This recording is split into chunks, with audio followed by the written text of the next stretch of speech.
ரஷ்யாவில் மருத்துவம் பயில சிறந்த ஒரு அரிய வாய்ப்பு. வெளிநாடுகளில் மருத்துவம் பயில சிறந்த முறையில் உதவுகிறது ஏஜே ட்ரஸ்ட் கல்வி குழுமம். சந்திரசேகர், உங்களிடம் நான் இதை கொண்டு போறேன். முதல் மாத ஆட்சி எப்படி இருந்ததுன்னு உங்களுடைய மூத்த தலைவர் ப. சிதம்பரம் 31 அமைச்சர்கள், அனுபவம் இல்லாதவர்கள், 101 சட்டமன்ற உறுப்பினர்கள் முதல் முறையாக வராங்க, கொஞ்சம் அவகாசம் கொடுக்கணும் அப்படின்னு கூட அவர் ஒரு இதில் கருத்தை பதிவு செய்தார். இவங்க பேசும்போது நினைவு வந்துச்சு. எப்படி பார்க்குறீங்க சந்திரசேகர்? இல்லை, முதல்ல அவர் அமைச்சரவை அமைச்சதிலேயே நம்ம சமூக நீதி நிறையா பேசுவோம். ஆனால் சொல்லுக்கும் செயலுக்கும் நிறையா வித்தியாசங்கள் இருக்கும். கட்சிகள் அரசியல்னு எடுத்துக்கிட்டாலே சொல்லுக்கும் செயலுக்கும் வித்தியாசம் இருக்கும்.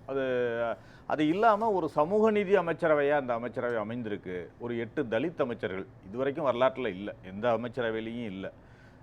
அவர்களுக்கு ஒரு முக்கியமான போர்ட்ஃபோலியோ. 4 பெண் அமைச்சர்கள் இதுவரைக்கும் இல்லை. அது மாதிரி ஒரு இளமை ததும்பும் ஒரு அமைச்சர். தொழில்துறை கூட முதல் பெண் அமைச்சர் எனக்கு தெரிஞ்சு. யாரு? தொழில்துறைக்கு கூட முதல் பெண் அமைச்சர். அடுத்தது சொல்றேன். அதாவது 4 பெண் அமைச்சர்களே இது வரைக்கும் ஒரு ஜெயலலிதா அமைச்சரவையில் ஒரு 3 பெண் அமைச்சர்கள் இருந்தது தான் அதிகப்படியான ஒரு அமைச்சரவை. நீங்கள் சமூக நீதினா செயலில் எப்படி இருக்கணும்னு சொல்கிறேன்னா, ஒரு காலகட்டங்களில் கோவில் இருக்கிற தெருவுக்கே போகக்கூடாது, கோவிலுக்குள்ளே போகக்கூடாதுன்னு சொன்னவர்களை அவரையே ஒரு பரமேஸ்வரன் என்ற தலித்தை அறநிலையத்துறை அமைச்சராக போட்டார் காமராஜர். போட்டு அறநிலையத்துறை அங்கே பூர்ணகும மரியாதை கொடுக்க வச்சார். அதுதான் சமூக நீதி. அது சொல் மட்டும் கிடையாது, முழக்கம் மட்டும் கிடையாது. நீங்கள் அதிகாரத்தை அவங்க கையில் கொடுக்கணும், அதை செயலில் காட்டணும். ஐயா, கக்கனையும் உள்துறை அமைச்சராக நியமித்தார். ஆமாம், கக்கன் 7 துறைங்க, உள்துறை உட்பட. நீங்கள் எந்த முதலமைச்சரும் காவல்துறையை நம்ம அதிகாரத்தை கையில் வச்சுக்கணும்னு நினைப்பாங்க. ஆனால் ஆமாம், அது மாதிரி ஒரு அதிகாரத்தை அவர்கள் கையில் கொடுக்கணும். சபாநாயகர் உணவுத்துறை அமைச்சர் சாப்பிட மாட்டேங்கிறான்னு அதிகாரத்தை அவரே உணவுத்துறை அமைச்சராக அந்த சமூக நீதி என்ற பேச்சு மட்டும் இல்லாமல் அதிகாரத்தை அவங்க கையில் கொடுக்குறாங்க. அதே மாதிரி இதில் ஒரு அண்ணன் சொன்னதுலேருந்து வழக்கறிஞர் சொன்னதுலேருந்து 1-2 கருத்துக்கள் மாறுபாடு என்னென்னா, இதில் மதம் ஜாதி பாற்று அவர் அமைச்சரவை அமைத்தார் என்று நான் நினைக்கல. ஏனென்றால் அவருக்கு வாக்களித்தவர்களும் அப்படித்தான் அளித்தாங்க. எந்த இடத்துலையும் ஜாதி இந்த பேரியரை உடைச்சி தான் அவருக்கு வாக்களிச்சிருக்காங்க. அதன்படி தான் அவர் அமைச்சரவையும் அமைச்சிருக்காருன்னு நான் நினைக்கிறேன். அவர் கிறிஸ்தவர், இஸ்லாமியர் அல்லது இந்து அப்படின்னு பார்த்து அவர் அமைச்சரவையில் இடம் கொடுத்தார் என்பதை நான் மறுக்கிறேன். அந்த இடத்துல அதுலேயும் அவர் ஒரு சரியான முறையில் தான் அமைச்சரவையும் அமைச்சிருக்காருன்னு நினைக்கிறேன். இன்னொன்று, இன்றைக்கு நான் சொல்கிறேன்ல, சில இதில் வெறும் முழக்கமாக இல்லாமல் நீங்கள் ஏன் அவர் பேசலை, ஏன் அவர் பத்திரிகையாளர்கிட்ட பேசலை, இந்த மாதிரி ஒரு கொஸ்டின்லாம் வருது. ஒரு மாதம் ஆகிறது. கண்டிப்பாக ஊடகங்கள் மத்தியில் பேசுவார். அவர் ஒன்றும் பேச தயங்குபவர் அல்ல. நீங்கள் ஒரு உச்ச நடிகராக இருந்தவர், பல காலகட்டங்களில் அதெல்லாம் வெளிப்படுத்தி இருக்கிறார் நீங்கள் அதில். ஆனால் அரசாங்கம் என்பது வேறு. அரசில் அரசில் தலைமை அமைச்சராக அமைந்திருக்கிறார். அவருக்கான சில பொறுப்புணர்வு இருப்பதாக அவர் உணர்கிறார் தான் நான் நினைக்கிறேன். இன்றைக்கு கடந்த காலங்களில் அதிமுக ஆட்சி அமைந்தால் திமுக கடுமையாக விமர்சிக்கும், திமுக ஆட்சி அமைந்தால் அதிமுக கடுமையாக விமர்சிக்கும். ஆனால் இன்றைக்கு டபுள் பேரல் கன் மாதிரி 2 பேரும் இணைந்து அவரை விமர்சிக்கக்கூடிய கட்டத்தில் இருக்காங்க. விமர்சனம் வைக்கலாம், தவறில்லை. நீங்கள் விமர்சிக்க வேண்டும். அதாவது ஒரு அரசு என்பது விமர்சிக்க வேண்டும். திருக்குறளில் சொன்ன மாதிரி விமர்சனங்களை எதிர்கொள்ள வேண்டும், அது வேறு. ஆனால் குற்றம் குறைகளை மட்டுமே சொல்லிக் கொண்டிருக்கக்கூடாதுன்றது தான் என்னுடைய வேண்டுகோள். ஏனென்றால் அவர்களுக்கு அண்ணா அவர்கள் ஆட்சி அமைத்த போதே சொன்னார்கள், 6 மாத காலம் நான் பேச மாட்டேன், காமராஜர் சொன்னார், விமர்சனம் பண்ண மாட்டேன். ஆனால் அதுக்காக சட்டம் ஒழுங்கு சில பிரச்சனைகளை எல்லாம் விமர்சனம் பண்ணி தான் ஆகணும். தவறுகள் செய்தால் விமர்சனம் செய்து தான் ஆகணும். ஆனால் இதில் திரு விஜய் அவர்கள் ஒரு பொறுப்புணர்வோடு நடந்து கொண்டிருக்காரு. அமைச்சரவையில் இருப்பவர்களும் நடந்து கொண்டிருக்கார்கள்னு நான் நினைக்கிறேன். நீங்கள் பல விசிட்களை சொன்னீங்க, அதில் 2-3 கல்ச்சர். நீங்கள் அந்த திருச்செந்தூர் கோவிலில் போய் அமைச்சர் ஒரு அதிரடி விசிட் பண்ணி ஒருத்தரை பிடிக்கிறாரு, அது ஒன்று. 2வது, அதே அமைச்சர், அறநிலையத்துறை அமைச்சர் பழனிக்கு செல்கிறார். அங்கே ஒரு விழா பேனரில் அங்கே உள்ள லோக்கல் அதிமுக எம்எல்ஏவுடைய பெயர் இல்லை, கூப்பிட்டு கண்டிக்கிறார். இந்த தொகுதியின் எம்எல்ஏயும் ரெப்ரசன்டேட்டிவ், அந்த மாதிரி அவரும் ஒரு ரெப்ரசன்டேட்டிவ், அவரை பெயர் போடணும். இதெல்லாம் ஒரு நல்ல கல்ச்சராக பார்க்குறேன். அதே மாதிரி அதிமுக கொண்டு வந்த திட்டங்களை திமுக சில நேரங்களில் புறக்கணிக்கிறது உண்டு, திமுக கொண்டு வந்த திட்டங்களை அதிமுக புறக்கணிக்கிறது உண்டு. இதெல்லாம் நடந்தது போக ஒரு அம்மா உணவகம் ஜெயலலிதா அவர்களால் ஆரம்பிக்கப்பட்ட திட்டம் திமுக அரசால் புறக்கணிக்கப்பட்டதுன்ற ஒரு பிரச்சனை அல்லது ஒரு இது நடந்துக்கிட்டே இருந்துச்சு. கடந்த காலங்களில் சொல்லிக்கிட்டே இருந்தாங்க, கோரிக்கை சொல்லி. ஆனால் வந்த உடனேயே அவர் அம்மா உணவகத்தை புதுப்பிக்கணும். அதாவது கடந்த காலங்களில் இருக்கிற திட்டங்கள் எதாக இருந்தாலும் யாராக இருந்தாலும் இது மாறத்தானுங்க. அரசு ஆட்சி மாறலாம், கட்சிகள் மாறலாம், தலைமை தாங்குகிற கட்சிகள் மாறலாம். ஆட்சி அரசாங்கம் என்பது ஒன்று தான், அரசு அதிகாரிகள் என்பது ஒன்று தான், மக்கள் அவர்களே தான். வாக்களித்து மாற்றி வாக்களிக்கிறாங்க. அவங்க பிடிக்கலையா இவங்களுக்கு போடுறாங்க, இவங்க பிடிக்கலையா அவங்களுக்கு போடுறாங்க, சரியாக செய்யலையா மாற்றுறாங்க. ஆனால் அந்த அதிகாரம் என்பது, அந்த அரசு என்பது ஒண்ணுதான். அந்த இடத்துல அதே திட்டங்களோட தொடர்ச்சி என்பது தொடர்ச்சி. நீங்க என்ன செய்றீங்க, நீங்க என்ன செய்ய போறீங்கன்ற கேள்வி கேட்கறேன். இருக்கு. அதான் அதை வந்து ஒரு மாதத்துல நீங்க எதிர்பார்க்க முடியாது. நீங்க ஒரு மாதத்துல சில இனிஷியேட்டிவ், அதாவது அவர்கள்ட்ட ஒரு மாதத்தில் செய்யக்கூடியது ஒண்ணு இருக்கு இல்லையா? இருக்கு. அதைத்தான் செஞ்சிருக்காங்கன்னு சொல்றேன். முதல்ல ஊழலற்ற நிர்வாகம், திறமையான அரசு, இதுதான் நிர்வாகத்தோட ஒரு இதா பார்க்குறேன் நான். என்னை பொறுத்த வரைக்கும் ஊழல் கட்டுப்படுத்தினாலே, நீங்கள் ஊழலை வந்து ஒரு நாளில் ஒழிக்க முடியுமா, ஒரு மாதத்தில் ஒழிக்க முடியுமா, ஒரு வருடத்தில் ஒழிக்க முடியுமான்றதெல்லாம் ஒரு கொஸ்டின் மார்க். ஆனால் அதற்கான முன்னெடுப்பை எந்த அரசு எடுக்கிறது அப்படின்னு பார்க்கணும்.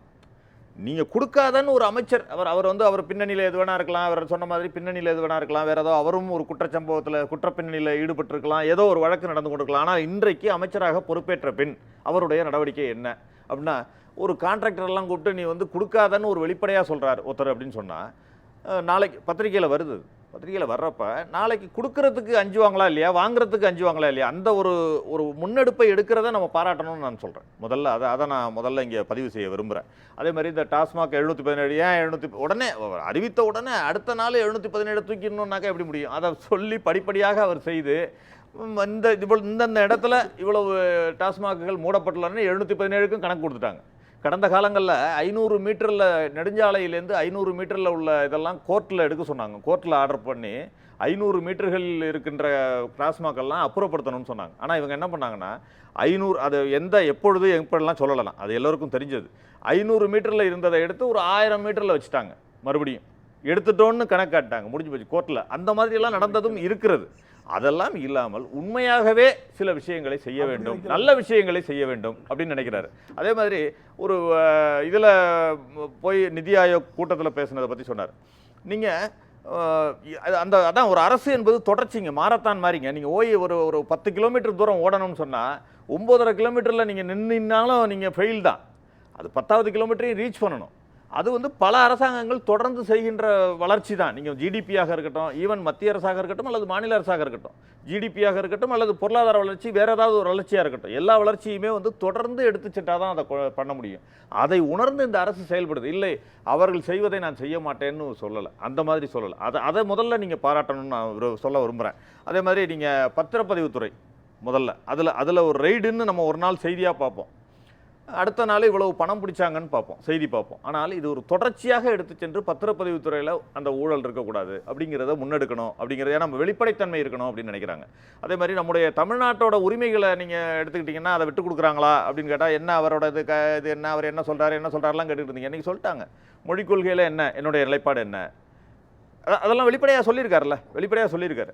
அதை வந்து ஒவ்வொன்றையும் நான் வந்து சொல்லி விளம்பரப்படுத்தியோ அல்லது நீங்கள் முதல் அரசு விழாங்க, தமிழ்நாடு அரசு விழான்னு எடுத்துக்கிட்டிங்கன்னா சிங்கப்பெண் அதிரடிப்படை துவக்க விழா தான்.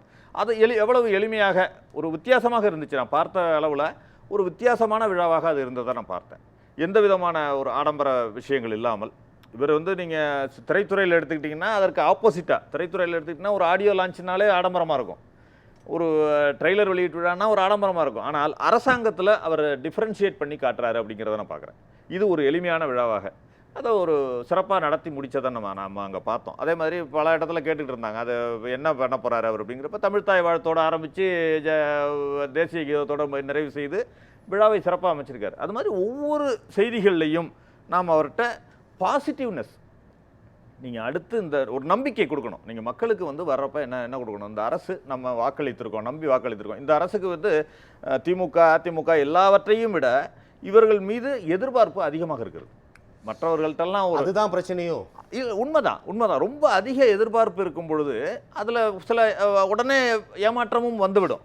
அதுவும் இருக்கிறது தான், அது வந்து இயற்கை. ஏனென்றால் இவரில் ஒரு 50 வருட காலம் வந்து சலிப்படைந்திருக்காங்க. மக்கள் வந்து சலிப்படைந்து யாருக்காவது ஒருவருக்கு வாக்களிக்கணும், 3வது தலைவரை தேடி பல காலங்கள் அலைஞ்சிருக்காங்க தமிழ்நாட்டில். யாராவது ஒரு 3வது ஆள் வரமாட்டான். அதுக்காகத்தான் மக்கள் நல கூட்டணிக்கு ஒரு 10% ஓட்டு போட்டாங்க, 12. அதே மாதிரி தமாகவுக்கு ஓட்டு போட்டாங்க. அது மாதிரி பல கட்டங்களில் ஒவ்வொருத்தருக்கும், விஜயகாந்த் அவர்களுக்கு ஓட்டு போட்டாங்க, எல்லாருக்கும். சீமான் முதற்கொண்டு அந்த 10% டச் பண்ணது காரணம் என்னென்னா 3வது தலைவர், 3வது அணி இவர்கள் இல்லாமல் யாராவது வரமாட்டாங்களான்ற ஒரு தேடல். அது இன்றைக்கு அவர்களுக்கு கைகூடி இருக்கிறது. தமிழக மக்களுக்கு வந்து ஒரு விஜய் என்பவர் ஒரு நம்பிக்கை தருபவராக இருந்திருக்கிறார் என்பது தெரியுது. அந்த நம்பிக்கையை காப்பாற்றக்கூடியவராக இருப்பாரா அப்படிங்கிறதுனாக்க இந்த ஒரு மாதத்தில் அந்த நம்பிக்கையை மக்கள்கிட்ட விதைத்திருக்கிறார்னு நான் பார்க்குறேன். விதைத்திருக்கிறார்னு தான் சொல்கிறேன். நான் அந்த நம்பிக்கையை விதைத்திருக்கிறார். நாம் செய்வேன் இதை செய்வேன், நான் வெறும் பேசிக்கிட்டு மட்டும் இருக்க மாட்டேன், செயலில் காட்டுவேன் அப்படிங்கிறது தான் சொல்லியிருக்காரு அவர் வந்து. அதனால் நீங்கள் டெய்லி வந்து ப்ரெஸ் ப்ரீஃபிங் பண்ணாதான் இது. நீங்கள் விழாக்களில் பேசுகிறாங்க, அவர் வந்து விழாக்களில் பேசுகிறார், அவர் ஊடகங்களில் பேசணுங்கிறது தான் என்னுடைய வேண்டுகோளும் கோரிக்கையும். அது எந்த விதமான மாற்று கருத்தும் கிடையாது. ஆனால் அதற்கு ஒரு காலகட்டங்கள் வைத்திருக்கலாம். அவர் வந்து ஒரு நிறைவாக ஏதாவது செய்த பிறகு நாம் செய்யலாம் அப்படிங்கிறது கூட இருக்கலாம். இன்றைக்கி உதாரணத்துக்கு எடுத்துக்கிட்டிங்கன்னா பல காலகட்டங்களில் வெளிநாடுகளுக்கு இந்த தொழில்துறை சம்மந்தமாலாம் விசிட் பண்ணுறவங்க வந்து பல விளம்பரங்கள் வரும். இன்றைக்கி சைலண்ட்டாக அவர் தொழில்துறை அமைச்சர் தென்கொரியா போய் விசிட் பண்ணிவிட்டு அதற்கான அந்த கப்பல் கட்டும் தளம் தூத்துக்குடி சம்மந்தமாக பேச்சுவார்த்தை நடத்திட்டு வந்தார். இது யாருக்காவது பெரிய அளவில் விளம்பரப்படுத்தப்பட்டதா அல்லது பெரிய அளவில் சொல்லப்பட்டதானா? இல்லை. அவர்கள் வந்து அவர் வேலையை செய்கிறார், அவ்வளோதான். அந்த அளவிற்கு அவர்கள் அமைச்சர்களாக இருந்தாலும் சரி, எங்களுடைய காங்கிரஸ் கட்சியின் சார்பாக 2 அமைச்சர்கள் இடம்பெற்றிருக்காங்க. அவர்களும் பார்த்தீங்கன்னா நான் 2-3 தடவை பார்க்குறப்ப எல்லா இடங்களிலும் ஏதாவது ஒரு ஆய்வு கூட்டம் அல்லது எங்கேயாவது ஒரு விசிட்டு, இந்த மாதிரி அவர்கள் பணியை அவர்கள் பாட்டு செய்துக்கிட்டே இருக்காங்க. அந்த அளவுக்கு. இன்னொரு முக்கியமான விஷயம் சொல்லப்போனால், பள்ளிகளில் பள்ளி கட்டணத்தை வந்து நீங்கள் டிஸ்பிளே பண்ணணும், வெளிப்படையாக டிஸ்பிளே பண்ணணும் அப்படின்னு போட்டு அவங்க கோர்ட்டுக்கு போயிருக்காங்க. ஏன் டிஸ்பிளே பண்ணக்கூடாதுன்னு ஜட்ஜி கேட்குறாரு. அந்த அளவிற்கு இவர்கள் வந்து எல்லாத்துலேயும் ஓரளவு வெளிப்படைத்தன்மையாக இருக்கணும். அந்த ஊழலற்ற நிர்வாகம், திறமையான அரசுங்கிற ஒரு கட்டத்தை நோக்கி இந்த அரசு நகர்ந்து கொண்டு இருக்கிறது. இது பாஸா ஃபெயிலான்றதுக்கெல்லாம் இப்பொழுது காலகட்டம் இல்லைங்கிறது தான் நான் சொல்ல விரும்புகிறேன். ஒரு குறைந்தபட்ச நகர்வுக்கான ஒரு வேலை, குறைந்தபட்சம் அதே மாதிரி பிரீத்திங் டைம் அப்படின்னு புரிஞ்சு. ஆமாம், ஒரு இல்லை 6 மாத காலம் இவர்களுடைய நடவடிக்கை தொடர வேண்டும். இவர்களுக்கும் கால அவகாசம் கொடுக்க வேண்டும். தவறு செய்தால் சுட்டிக்காட்டலாம், விமர்சனம் செய்யலாம், அதில் எந்த விதமான தவறும் கிடையாது. ஆனால் குற்றம் சொல்ல வேண்டும் என்ற நோக்கத்தோடு மட்டுமே செயல்படக்கூடாது என்பதுதான் என்னுடைய வேண்டுகோள். நடக்கல அப்படின்றது உண்மைக்கு மாறானது அப்படின்னு உண்மை. இவ்வளவு சொல்லியிருக்கேன், இவ்வளவு நேரம் சொல்லிட்டு இருக்கேன். சொன்னது அவருடைய செயல்பாடு தான். சுருக்கமான அந்த ட்ரோன் போட்டு ஒரு நிமிஷம் சுஷில் குறிக்கிட்டார். நான் வரேன். இல்ல சிங்கப்பெண்ல சைலேந்திர பாபு சார் சொன்னது ட்ரோன் மூலமா பார்த்து, அந்த ட்ரோன் மூலமா ஏன் சார் அண்ணா யூனிவர்சிட்டியில நடந்ததை பத்தி கண்டுபிடிக்க முடியல? அது ஒரு வழக்கு கூட நிறைய பேசி அப்படியே இருந்தால் கூடங்க. இல்ல நீங்க ட்ரோனை கொண்டு வந்தது நீங்க சொல்லி பெருமைப்படுத்திக்கிறது சொல்லல. இல்ல அதுக்கு சொல்லல. நான் ஒரு செய்தி எடுத்துக்கிட்டீங்கன்னா, காமராஜர் தான் சத்துணவு திட்டத்தை கொண்டு வந்தாரு. ஆனா சத்துணவை இல்ல மதிய உணவு திட்டமா கொண்டு வந்தாரு. அத சத்துணவு திட்டமாக எம்ஜிஆர் அவர் மாற்றினாரு. காலை உணவு அதுல வந்து கலைஞர் காலத்துல முட்டை போடப்பட்டது என்ஹான்ஸ்மெண்ட் தான். நீங்க ஒண்ணும் அடுத்தடுத்து என்ன பேசாதீங்கிறத எங்களோட நல்லது. சுஷில், போன ஆட்சியிலையும் சரி, போன ஆட்சியில் 50% அவங்க வேலை பார்த்தாங்க, 50% விளம்பரம் பண்ணாங்க. ஆனால் இப்போ சந்திரசேகர் சார் சொல்கிறத பார்த்தா 100% விளம்பர ஆட்சி தான் நடந்துட்டு இருக்கு. நான் பத்திரப்பதிவுத்துறை மட்டும் நான் சொல்கிறேன். பத்திரப்பதிவுத்துறையில் ரைட் நடக்குன்றேன். பத்திரப்பதிவுத்துறையில் கலைஞர் ஆட்சி காலத்திலும் சரி, அம்மா ஆட்சி காலத்திலும் சரி, தளபதி ஸ்டாலின் ஆட்சி காலத்திலும் சரி, வாரத்துக்கு ஒரு முறை மாநிலத்தில் இருக்கிற ஏதாவது ஒரு அலுவலகத்தில் கண்டிப்பாக ரைட் நடந்திருக்கு. இது வரலாறு. இது வந்து ஜீவம் இருக்குதுக்கு. இதை வந்து இவங்க வந்த பிறகு தான் பண்றாங்க. அது வேற டிபேட். அம்மா ஆட்சியில் எவ்வளவு பிடிச்சாங்க? சரி, அம்மா ஆட்சியில் எவ்வளவு பிடிச்சாங்க? எங்க பிடிச்சாங்க சொல்லுங்க.